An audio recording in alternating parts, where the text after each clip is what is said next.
So, Julia, stay with me as I continue the conversation with former acting U.S. Secretary of Labor and member of President Obama's cabinet, Seth Harris. It's good to see you today, sir.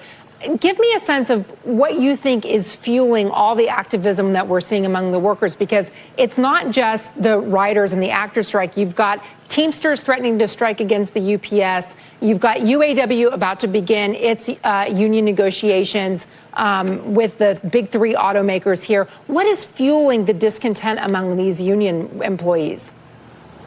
And Tessa, in a word, it's anger. Workers are angry about how they were treated during the pandemic and that they put themselves at risk in order to help make profits for their employers, and their employers didn't look out for them. They're angry about profits. These companies made obscenely huge profits during the pandemic, and many of them continued to make massive profits. And they have not shared those profits with their workers, the people who create those profits.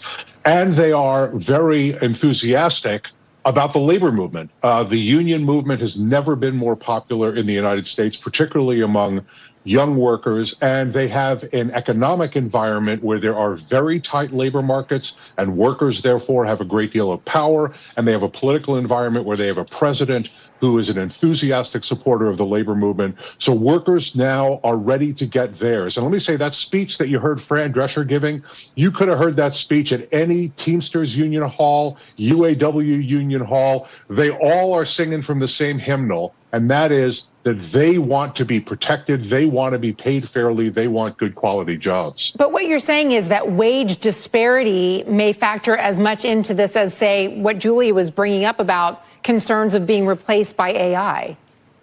Well, I think it's exactly what Julia was talking about. I think Julia did a great job in that setup piece. These workers, actors, writers, the folks at the big three auto companies, the folks at the UPS, they want a fair share of the profits that those companies are bringing in. And they want that in the form of wages. They want that in the form of good quality pension benefits and health care. In the case of the actors, they want residuals. The writers want the same thing. But they also are looking down the line at these technologies that are threatening their jobs. They're really worried about AI, just like an earlier generation of workers was very worried about robotics. And they were right to be worried about it because it displaced a bunch of workers. So they want to, it's not just income inequality. That's driving a lot of the what's happening with the working class in America. But they want their fair share from their companies. They don't think these profits should only be going into Bob Iger's pocket or shareholders' pockets. Julia, you said the Studio Alliance went back to the unions and addressed a lot of their concerns. So where's the gap?